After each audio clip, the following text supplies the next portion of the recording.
everyone. I'm Paige Smith with After School, a podcast project from Simon Fraser University's Faculty of Communication, Art, and Technology. After School showcases FCAT alumni in traditional and unconventional career paths across communications, interactive art and technology, contemporary arts, publishing, and digital media. We would like to respectfully acknowledge the Musqueam, Squamish, Tsleil-Waututh, Katzie, Kwikwetlem, Qayqayt, Kwantlen, Semiahmoo and Tsawwassen peoples whose unceded traditional territories our three campuses reside. In today's episode, SFU contemporary art student Andrea Isea Galindo sits down with alumnus Aryo Khakpour to hear about why he chose to study at SFU School for Contemporary Arts and to learn more about his experiences as a multidisciplinary performer and director across theater, dance, and film. We hope you enjoy the episode. Welcome, my name is Andrea and I will be your host. On today's episode, I will be speaking with Aryo Khakpour, a multidisciplinary performer, director, and dramaturg. Aryo holds a BFA in theater performance from Simon Fraser University and has been involved in multiple theater, dance, video, and film productions in Vancouver. Aryo also co-founded The Biting School, which has been presented at the Fire Hall Art Centre, the Dance Centre, Dance Days Victoria, Dancing on the Edge Festival, Dance in Vancouver, Vancouver International Dance Festival, Push International Festival, and Montreal Arts Interculturals. I'm going to start by saying welcome to this podcast. Thank you. Nice to be here. Nice to meet you and nice to be talking to you. So let's just get a roll with it. The first question would be, what made you pick SFU for your degree? So what happened, I was very interested in theater, physical theater, kind of surrealist theater since I was 16, 17. And after I moved to Vancouver from Tehran, I basically was on the lookout to see what programs are there, what is interesting to me. I definitely didn't want to go to university because I thought that kind of cool performance and theater doesn't happen in an institution, like a big institution like a university. But I did go to this class called, it was a smaller training program run by Dean Fogel, an amazing mime, called Tube of Physical Theater. And over there were all kinds of classes, acting, mime, circus training, and over there I met so many awesome people. But I also met two instructors who were graduates from SFU. And I was like, oh, I really like what you do. Who are you and what you do? And where do you come from? Like which training? And the two people, I have to name them, Carrie Jo Hoffman and Jamie Long, who is still active in Vancouver. Both of them are. They basically told me that if you want to be an actor in the industry, maybe you want to consider, other institutions. But if you want to create something like your own work, SFU could be interesting.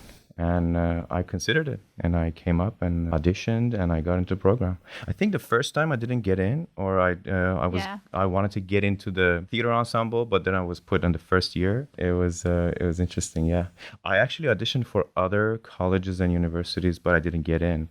I was very intrigued. I mean, my extreme interest in hyper-physical, rigorous, surrealist physical theater.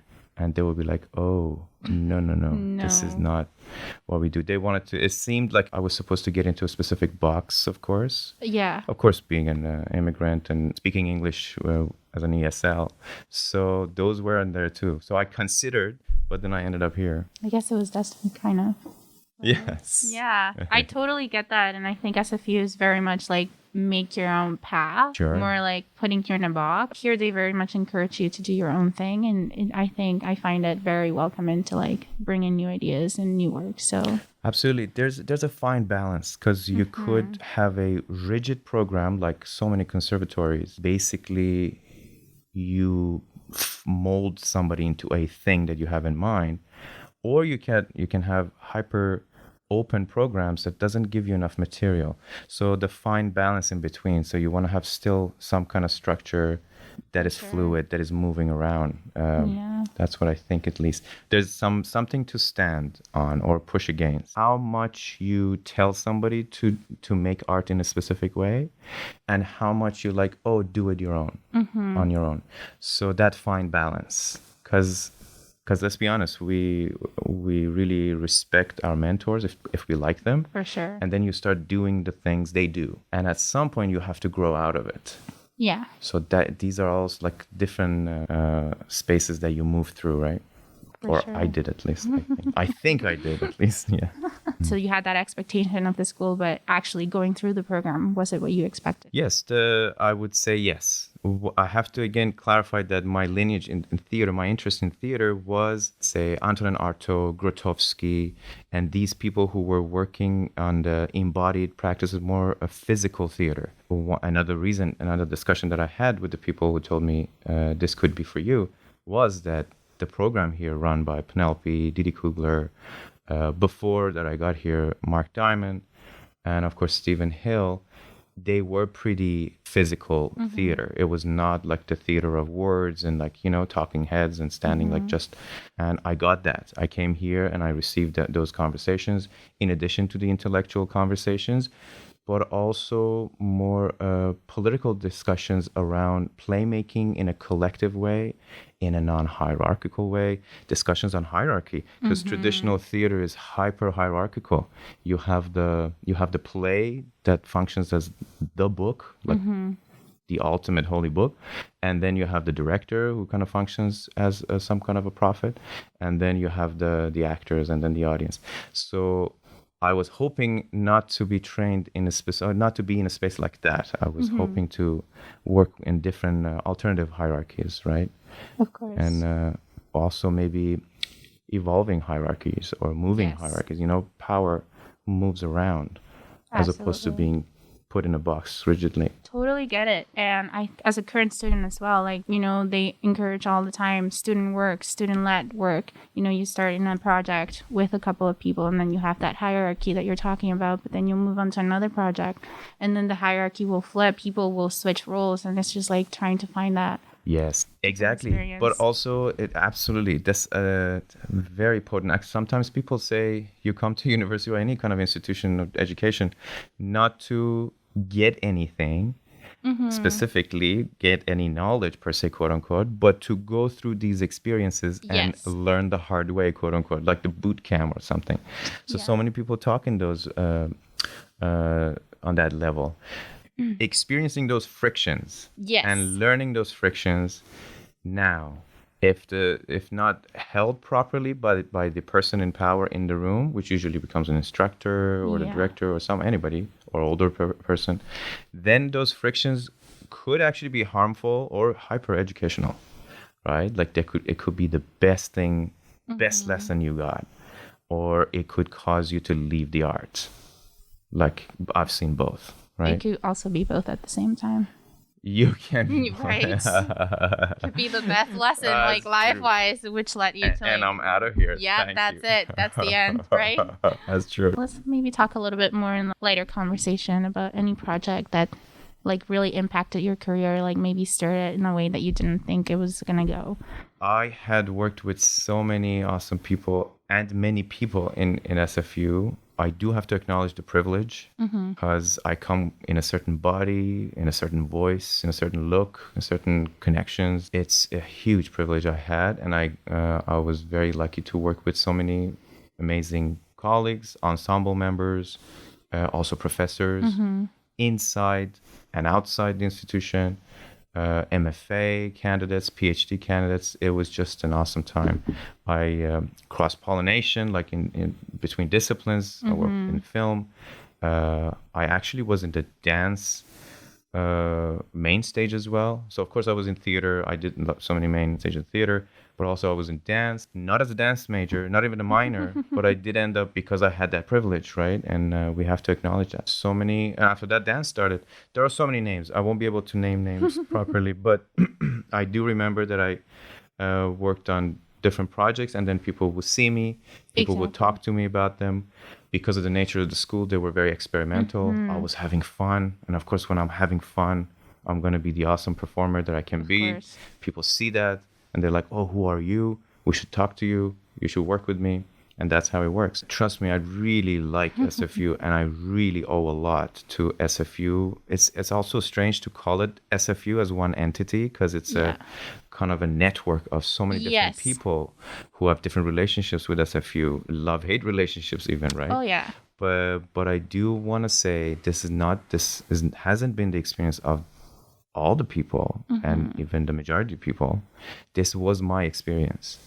and I was hyperprivileged. Yeah, not everybody can, for example, get into the main stages and main stage in theater and dance and actually be on a film as well.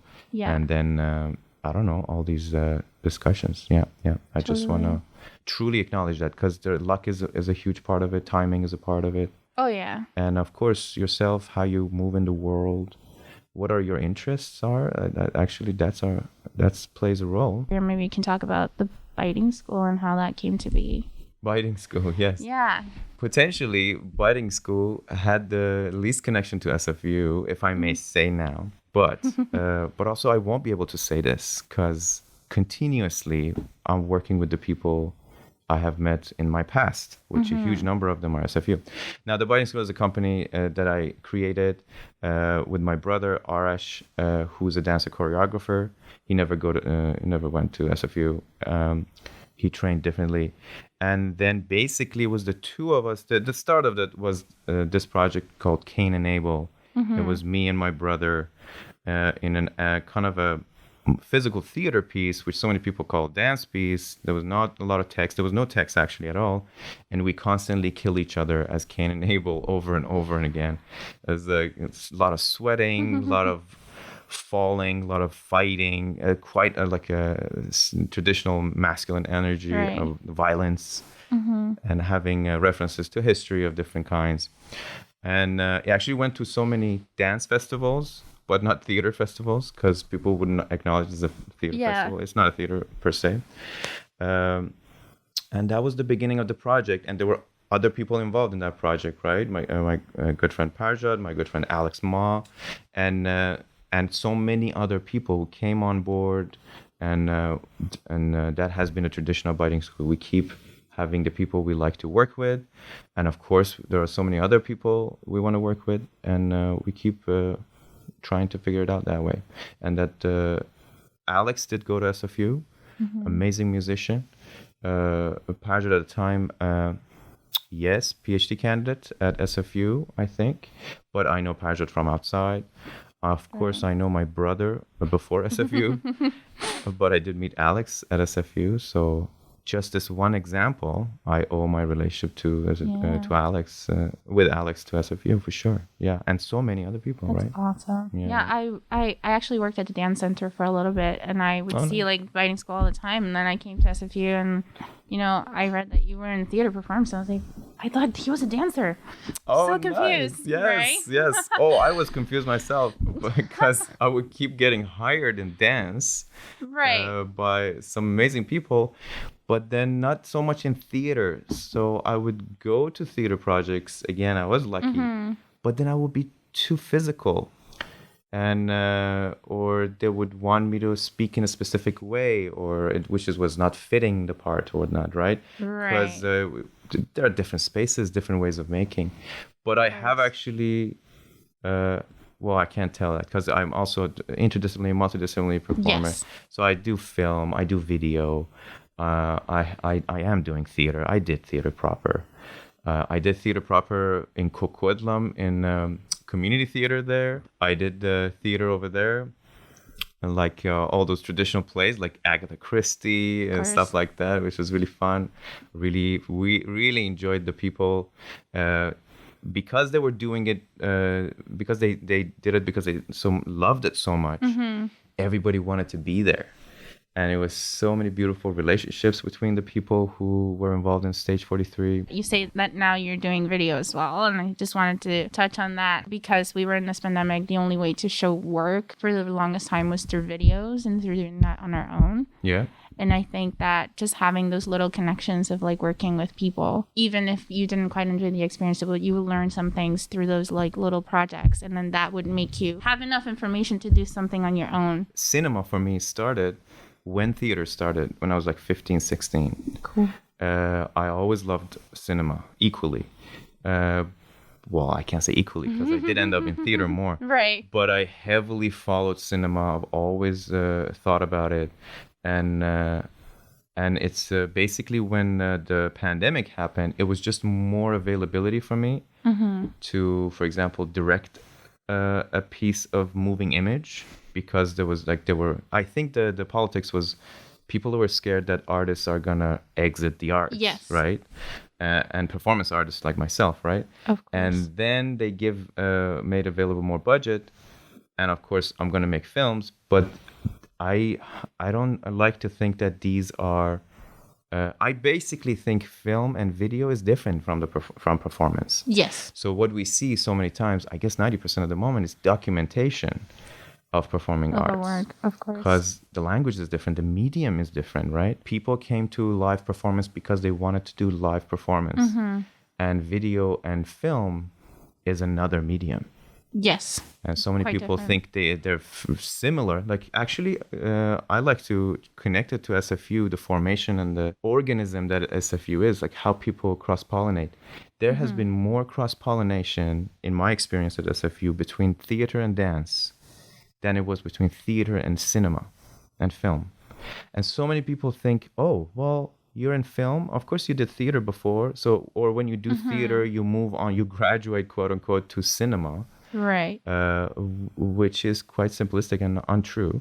But it was so interesting to see that the film people were not finding themselves connected to theater people, in my experience. But theater and dance had a lot. Sure. I personally think they overlap hugely. Yes. But it was just interesting to see that. Maybe it has something to do with the architecture of the building, because on fourth floor, most of theater and dance are together. So I'm trying to transfer here that there are many factors. I don't think if theater is any closer to any of them. I think we have overlaps kind of equally, whatever that means. Because in theater you have text and well, I don't want to get too philosophical, but text and textuality, and kind of film shares that with it. But also theater has body that cinema doesn't have, but dance has the body. And basically dance has body and rhythm and music, which again, moving image has music and text. I'm borrowing this from Alain Badiou, French philosopher, but it's always interesting. They all overlap, right? For sure. And I think that, I guess that's what SFU is really trying to show, like get into like these students, that they all overlap. You're not just, you're an artist. You might practice dance, but everyone is an artist, and we all overlap as artists. Yes. And of course, positioning ourselves takes a lot of negotiation. You mentioned that you're an immigrant. Yeah. I don't know if you want to talk a little bit about how that came into place during your time at SFU and the whole conversation that we're having about decolonizing the institution. How was your experience at SFU with that? Very interesting. Decolonization is a huge concept. Every time I talk to people who are kind of unsure of if it's necessary or totally against it, one of the first things I hear is like, I hear and I feel they don't know what it is. Yes. And I'm wondering if anybody knows what exactly it is, right?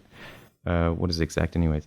So my offer is, in an attempt to talk decolonization, is to break it down as much as we can. So I won't be able to talk about it unless we start breaking it down, see what are the small bits and pieces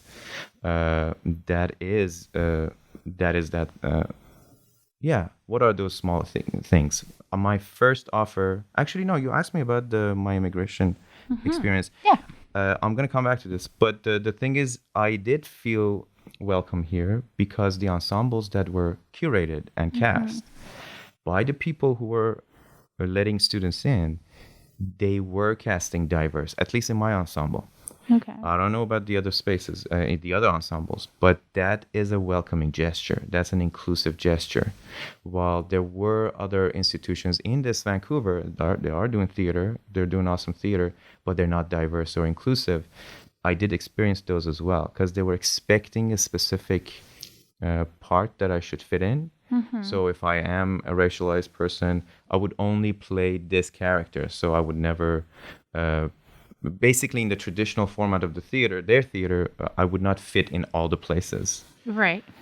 But what, for example, abstract thinking or surrealism allows is that everybody could potentially be included in all spaces as long as we negotiate it. Of course. So my experience in SFU was that it was a more fluid structure and, of course, more inclusive structure. And it did allow me to connect with other like-minded people. And I was literally actually not let into other institutions which I auditioned before SFU, which is very ironic and interesting. I would have been miserable. I would have actually quit. So let's be honest, if I were in those other institutions. But anyways, now I do think there are other factors to decolonization that I can talk about. I'm not an authority in any way. I'm learning as we go. Yeah. But my main thing that I would like to put in is like break down the concept into smaller parts so we can actually talk about it, so we're not scared of it. Yes. So when I say decolonization, everybody freezes. Yes. So it would be nice to break it down gently and talk about parts of it. And the other one that I like to offer is like strongly pushing back on binary thinking, any kind of solid stages we need to go, any kind of linearity that things they have one solution and then the second solution. No, I don't think that's the answer. I think we need to think in spectrums, in thresholds, in in temperature rising and falling, as opposed to this one solid solution I'm going to give you. Now you want to talk about the institution or the whole country. So it doesn't really, SFU or the whole Canada. So regardless, I think that way of thinking needs to be present in every aspect, every level of governance and every level, from the sessional teacher and the student director all the way to the director of the school, right? And this is how I feel about when you ask me that question. And the other thing, actions to be taken to kind of do that. Of course, these that I said, but checking privileges. Absolutely. Checking privileges and actively including the others, quote unquote, whatever that means. Because I have benefited a lot from being included. To be honest, that's the only way. Yeah. I know people philosophize for hours and they're like, and all of these budgets and infrastructure they put in, they're trying to include. Mm-hmm. That is the way. Like when you take me as an immigrant person, you put me as the lead role of a theater show, that is communicating a lot to so many people. Yes. It's affecting my confidence. It's affecting my skills, my acting skills, because now I'm experiencing a lead role. Mm-hmm. It affects my relationship to everybody. And of course, audience, people are going to come and see. They were like, oh, this Aryo is not a specific kind of person that I've seen all my life. These are all being discussed right now, so I shouldn't maybe push too far on this. Yeah. No, that's okay. I wanted to formulate a question, and I don't know how to word it in a way that is. I don't think it's gonna be offensive, but I'm just thinking about checking privileges and just trying to formulate something, just a question. I guess I'll just come on and say it, but have you ever felt like you were hired to do something, or at SFU you were put in a role just to fill a quota? That's a big question, and I appreciate you going through the sensation of asking that question, right?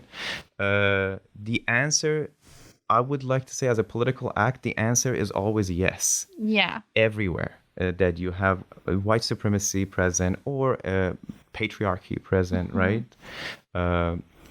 Which is everywhere right now, right? Or colonialism present. But the question is, again, not yes or no, binary, but the question is how much? Exactly. So spectrum. So that's what I'm pushing for, and I'm very passionate about it. So how much were you? I think the term is tokenized, right? Or how much were you to fulfill a quota? How much? Was it like this much or that much? Yeah. And I think that's the conversation to be had. It's not clear. So people might get frustrated. Like, what do you mean? Were you or were you not? So let's say yes. Everybody's going to constantly get, everybody, right? Even white people would get tokenized in some ways. Of course. Right? Everybody's used for the purpose of the machine. Yes. You get hired for the purposes of the machine. Now, the question is, what are the purposes? And that's a deeper conversation that you should go case by case. Yes. In my case, I told you the answer is yes, but also no. Nothing that I specifically remember right now. Sometimes it's so small in the spectrum that it's personal, like in the mind of the director, to like, oh, I'm going to pick this person for this. And sometimes it's totally obvious. Like I was actually, this is not SFU, but I literally was invited or reached out to be something called cultural dramaturg for a theater show that had it had a Muslim character. And I was wondering, what is a cultural dramaturg? Because I am also a dramaturg, right? And I'm also a director. But I'm like, I'm an awesome dramaturg, but I'm not sure what is a cultural dramaturg. Yeah. So you want me to come in and only view it through my lens? That, first of all, that's all I do. Yeah. But also, that doesn't only define me. Actually, I am born in Iran and I'm heavily Iranian, but I'm also heavily Vancouverite right now after 16 years. But I'm also heavily Italian because what I owe to the Italian cinema that I watch, that I've never been in Italy, or I don't know, African literature, or the Chinese films that I watched that I love, right? Or the Japanese melodramas that I watch. So I owe to so many different cultures. Yeah, for sure. So I hope I answered that. You did. And it's just a question that I've asked myself because I'm also an immigrant. I moved here when I was 11 from Venezuela. But I'm very light-skinned, as people would say, white passing. Yeah. And it wasn't until 2 weeks ago that Justine actually asked me, am I okay to say that you're a woman of color? And I've never heard anyone refer to me as that. Excellent. And it's just a huge conversation that I'm having with myself, I guess. Is that how you felt, you said? You felt you were brought in like that? I feel like that didn't take part of me coming in just because I don't have much of an accent anymore and I'm like so light skinned, so I don't think that was a factor in getting me in here. But I've seen others, of course, and I like have that question always popping in my head and just trying to figure out if others feel the same way. Excellent. These are hard questions. Yeah. Deep questions. Of course, Justine is a dear friend and an awesome artist. What she was trying to do, I think, my story, she's trying to bring your attention to, or she was literally responding to the fact that it's not yes or no. I have to ask, I have to negotiate this with you. Can I include you in this kind of group? Yeah. Not assuming, right? And of course, she's negotiating actively with you. And that's her beauty in that moment. Because you could totally be an immigrant, but not consider yourself a person of color. In fact, now you bring it up, I don't necessarily consider myself a person of color. I've never had.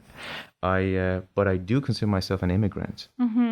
So one of the first labels I had was that, oh, I'm an immigrant artist, which was recently. Actually, for the longest time, I thought I was the center of the world and everything runs around me, right? Of course. But then after a while, I was like, oh, no, okay, I'm an immigrant. So let's move from there.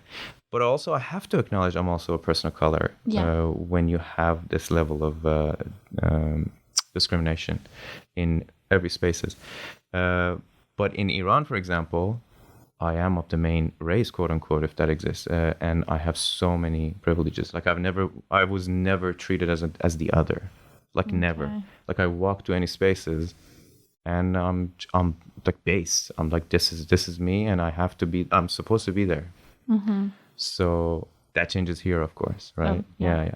Conversations, and it does, and conversations also this sensational conversations as well, not just words. But also being in it, like asking that question, how do you identify? And then sitting in it for a second. And how do you identify? And how does it feel? And what does it bring? What does it do to your breath? That's actually, that also is another small action that we could consider towards decolonization, to come to the body. As opposed to, again, the binary of mind-body binary. Yeah. So everything is a spectrum, right? Of course. And not being afraid to actually formulate the questions or acknowledge the difficulty in formulating the questions to generate conversation. Yes, because when you have difficulty in your pauses, that is actually communication sent, like your body and your breath is communicating something to me. So that's the text also. That's also the question. And I definitely want to thank you. Thank you and SFU for reaching out. This is awesome. I can talk for hours. So I could listen for hours too. Let's do it. Thank you. Awesome. Thank you, Andrea, for having me. Thank you so much, Aryo. You can follow the SFU Contemporary Arts on Facebook, Twitter, and Instagram. If you would like to sign up for our newsletter, you can go to contact us on the sfu.ca/SCA website. If you're an alumni creating work, please visit the new submission form on the SCA website to let us know what you're up to. On our next episode, we will hear from Tin Gamboa. Thank you for listening. After School is a podcast project from Simon Fraser University's Faculty of Communication, Art, and Technology. This has been our conversation with Aryo Khakpour, hosted by Andrea Isea Galindo. The After School podcast is created by Tessa Arsenault, Emma Keeler-Dugas, Stacey Copeland, myself, Paige Smith, and each of our student hosts. You can learn more about SFU's Faculty of Communication, Art, and Technology at our website, sfu.ca/FCAT. And you can follow us on Twitter, Instagram, and LinkedIn with our handle FCAT at SFU. That's FCAT at SFU. Next time on After School, we'll be hosting a conversation with Sofia Bautista, Head of Product at Legible, a browser-based reading and publishing platform. Make sure you subscribe to After School on your podcasting app of choice so you don't miss this great conversation. See you next time.